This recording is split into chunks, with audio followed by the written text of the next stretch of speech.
Assalamualaikum warahmatullahi wabarakatuh. Pada kesempatan saat ini, kami dari kelompok 4 ingin mempresentasikan hasil diskusi kami tentang macam-macam tes intelijensi pada anak yang beranggotakan dari kelompok kami ini dengan saya sendiri, Zulfikar Hanif Musaki dengan NIM 111, Gina Wulan Amara dengan NIM 112, Salsabila Aski Kuryal Quraini dengan NIM 113, Nanda Ike Wijayanti dengan NIM 114, Adi Junaidi dengan NIM 115, Sofi Indriyanti dengan NIM 117. Baik, langsung saja saya mulai presentasi pada saat ini. Apa itu tes intelijensi? Tes intelijensi merupakan salah satu alat yang digunakan dalam mengasesmen individu. Tes dalam konteks tes psikologi merupakan alat yang digunakan untuk mengukur atribut psikologi pada individu. Sedangkan intelijensi serujuk pada kecerdasan, namun terdapat banyak pandangan yang mendefinisikan mengenai intelijensi. Intelijensi diartikan sebagai macam-macam kemampuan yang dimiliki oleh individu yang sesuai dengan rentan usianya. Selanjutnya, tes Binet-Simon dipublikasikan pertama kali pada tahun 1905 di Paris, Prancis. Tes ini digunakan untuk mengukur kemampuan mental seseorang. Intelijensi digambarkan oleh Alfred Binet sebagai sesuatu yang fungsional, komponen, dan intelijensi sendiri terdiri dari 3 hal, yaitu 1. Kemampuan untuk mengarahkan pikiran atau tindakan. 2. Kemampuan untuk merubah arah tindakan bila tindakan tersebut telah dilaksanakan. Dan 3. Kemampuan untuk mengkritik diri sendiri. Selanjutnya, The Whistler Intelligence Scale for Children, atau bisa disebut tes intelijensi WISC, adalah salah satu tes yang sering dan umum digunakan di dunia psikologi serta sering digunakan oleh para psikolog. WISC dikembangkan oleh David Wetzler yang mempublikasikannya pada tahun 1939. Tes ini mengukur fungsi intelektual yang lebih global. Tes intelijensi WISC digunakan untuk tes intelijensi pada anak usia 8-15 tahun. Tes WISC terdiri atas tes verbal dan tes performance. Tes verbal terdiri atas materi, perbedaan kata, pengertian informasi, hitungan, persamaan, rentang angka. Sedangkan tes performance terdiri atas mengukur gambar, melengkapi gambar, rancangan, balok, merakit objek, basis, dan simbol. Perkenalkan, saya Gina Wulan Amara dengan NIM 200701112. Di sini saya akan melanjutkan pemaparan materi dari teman saya. Jadi melalui tes WISC dapat mendeskripsikan berbagai aspek kecerdasan anak dan dapat mengukur kemampuan kognitif seseorang dengan melihat pola-pola respon pada tiap-tiap subtesnya. Terus juga melalui profil tersebut dapat memberikan gambaran secara umum bagaimana kemampuan seorang anak serta dapat digunakan untuk mendeteksi kesulitan belajar anak. Jadi ini tuh dikutip dari Andayani tahun 2001.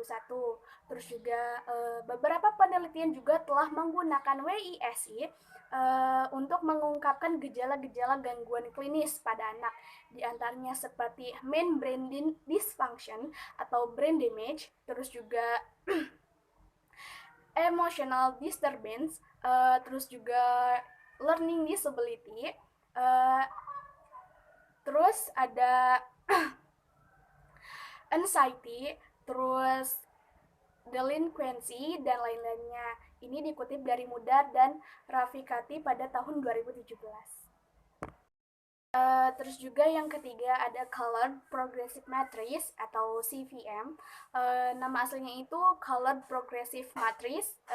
Di Indonesia disebut dengan tes CPM. Terus digunakan pada usia 5-11 tahun. Pembuatnya itu John C. Raven, dan ada aspek yang perlu diukurnya.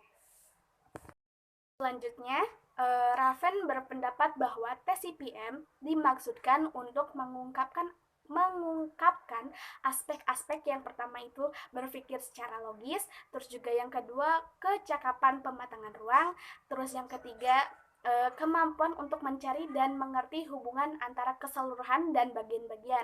Jadi termasuk kemampuan analisa dan kemampuan integrasi. Terus juga yang keempat, yang terakhir, kemampuan berpikir secara analogi. Terus juga di sini ada sajiannya. Jadi tes CPM ini dapat disajikan baik secara individu maupun secara klasikal, tergantung dari kebutuhannya. Terus juga waktu penyajiannya, tes CPM ini tidak ada pembatas waktunya. Terus juga tujuan dari tes CPM ini dapat dipergunakan untuk mengungkapkan taraf kecerdasan anak-anak yang berusia 5-11 tahun, dan di samping itu juga dapat digunakan untuk orang-orang yang lanjut usia, bahkan untuk anak-anak defektif. Selanjutnya akan dibacakan oleh teman saya. Assalamualaikum warahmatullahi wabarakatuh. Saya Salsabila Azki Kural Qurani dengan NIM 2007-010113 ingin melanjutkan sebuah presentasi yang telah disampaikan oleh teman saya tentang tes CPM. Tes ini pertama kali dikeluarkan pada tahun 1938 yang merupakan salah satu tes reference progressive matrix atau sering disebut sebagai matrix reference dari dua tes lainnya, yaitu tes standar progressive matrix atau sering disebut sebagai SPM dan advanced progressive matrix atau sering disebut sebagai APM. Dan tes ini pertama kali digunakan di Britania Raya pada tahun 1938 dalam penelitian mengenai asal-usul genetik dan lingkungan dari kemampuan kognitif. Adapun bentuk penyajian dari tes CPM ini ada dua macam. Yang pertama yaitu berbentuk buku catatan, dan yang lainnya berbentuk papan, dan gambar-gambarnya tidak berbeda dengan yang ada di buku cetak. Adapun materi dari tes ini yaitu terdiri dari 36 item atau 36 gambar, yang mana 36 gambar ini dikelompokkan menjadi 3 kelompok atau menjadi 3 set, yaitu set A, set B, dan set AB. Lalu item ini disusun bertingkat dari item yang mudah ke item yang sukar. Tiap item terdiri dari sebuah gambar besar yang berlobang, dan di bawahnya terdapat 6 gambar penutup. Tugas testi adalah memilih salah satu di antara gambar ini yang tepat untuk menutupi kekosongan pada gambar yang besar. Dan pada dasarnya, kedua bentuk tersebut dalam pelaksanaan tes memberikan hasil yang sama. Dan kedua bentuk tes CPM yaitu bentuk buku maupun bentuk papan dicetak berwarna dimaksudkan untuk menarik dan memikat perhatian pada anak-anak.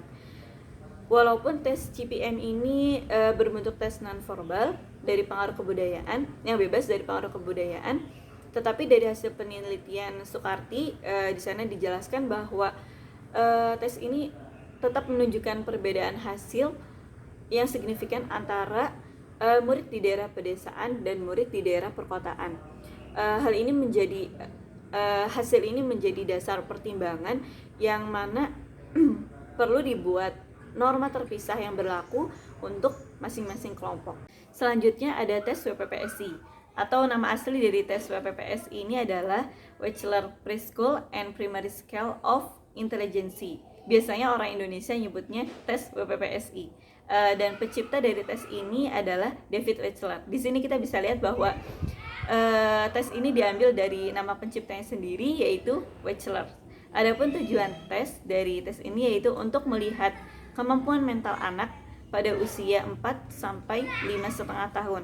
Biasanya tes ini digunakan pada anak-anak usia prasekolah. Dan waktu untuk mengerjakan tes ini adalah 50-70 menit. Bismillahirrahmanirrahim. Nama saya Nanda Iku Wijayanti NIM saya 2007010114. Sekarang aspek yang diukurnya. Aspek yang diukurnya ada 3, yaitu sebagian sebuah asesmen dari fungsi kecerdasan secara umum. Yang kedua ada sebagian sebuah bagian dari sebuah asesmen untuk mengidentifikasi bakat kecerdasan. Yang ketiga ada untuk mengidentifikasi keterlambatan kognitif dan kesulitan dalam belajar. Selanjutnya ada sejarah.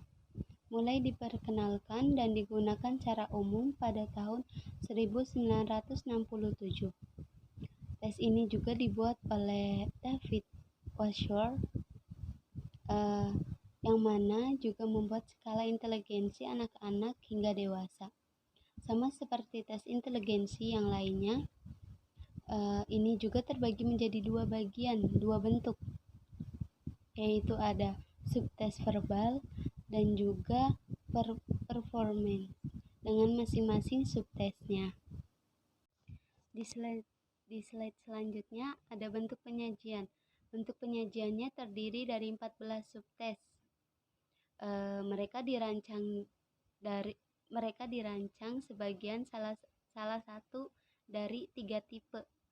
Tipe pertama ada inti, terus kedua tambahan, dan ketiga pilihan.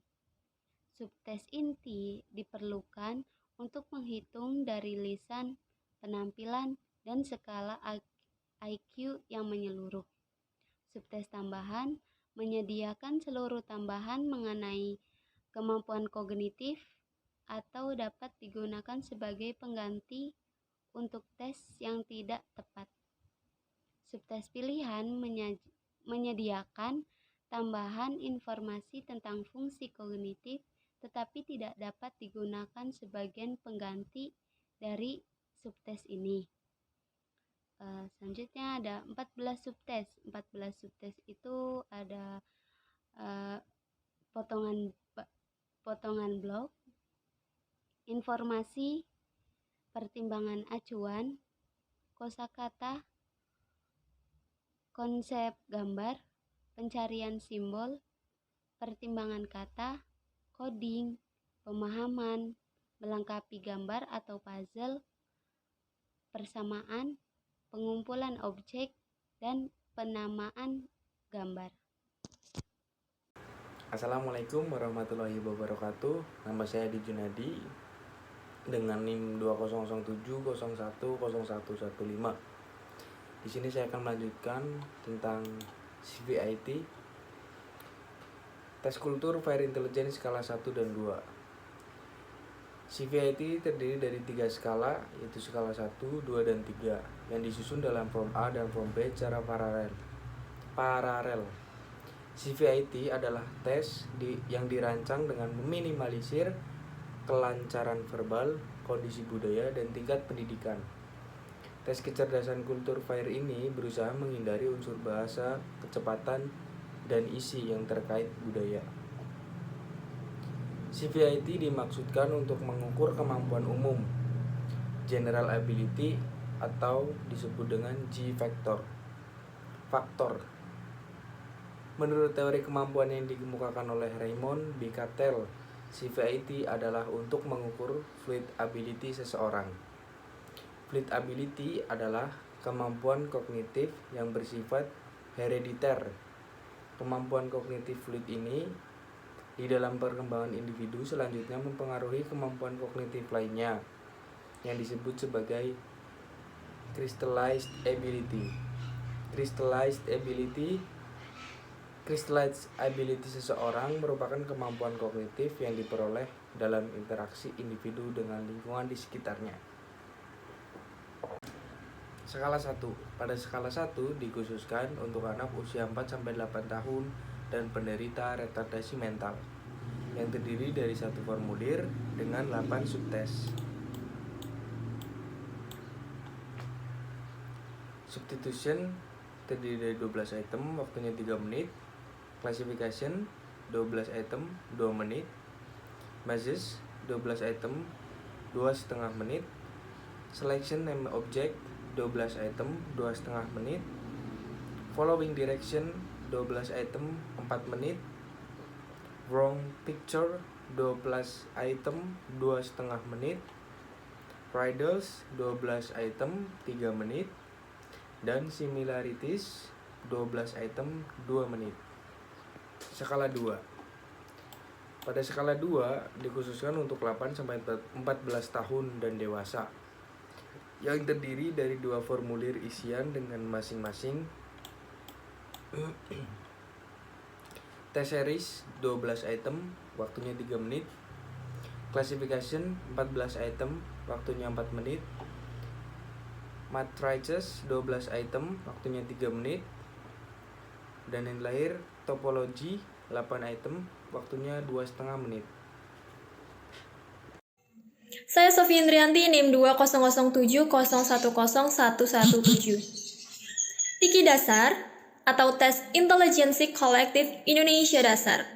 Bentuk-bentuk tes Tiki yaitu bentuk buku yang di dalamnya terdapat 10 subtes, yaitu subtes 1 berhitung, 2 gabungan bagian, 3 eksklusi gambar, 4 hubungan kata, 5 membandingkan gambar, 6 labirin, 7 berhitung huruf, 8 mencari pola, 9 eksklusi kata, 10 mencari segitiga. Sajian bisa digunakan individual atau klasikal. Tiki memiliki bentuk singkat atau short form, yaitu subtes 1, 2, 4, dan waktu penyajian total waktu 100 menit untuk mengerjakan semua subtes Tiki, dan total waktu 41 menit untuk mengerjakan Tiki bentuk singkat. Ditambah dengan waktu instruksi per subtes 3-5 menit. Tujuan tes Tiki dipergunakan untuk mengungkap tingkat kecerdasan bagi anak-anak kelas 6 SD, 1 SMP, dan 2 SMP dalam bentuk IQ atau Intelligence Quotient. Alat tes terpercaya yang dapat digunakan untuk mengukur tingkat kecerdasan seseorang salah satunya adalah Intelligence Structure Test atau IST. Tes ini dikembangkan oleh Rudolf Amthor di Frankfurt, Jerman pada tahun 1953. Penelitian yang menguji validitas dan reliabilitas item tes IST telah dilakukan oleh Sasmita pada tahun 2010 yang menemukan bahwa 8 subtes IST dengan fit atau sesuai dengan model satu faktor, yaitu semua subtes mengukur satu faktor umum yang dalam hal ini adalah intelijensi umum. Berikut merupakan referensi yang kami gunakan untuk menunjang materi yang kami presentasikan. Sekian presentasi dari kami. Terima kasih atas perhatiannya. Apabila ada kesalahan, kami mohon maaf. Semoga materi yang kami sampaikan bisa bermanfaat untuk kita semua. Wassalamualaikum warahmatullahi wabarakatuh.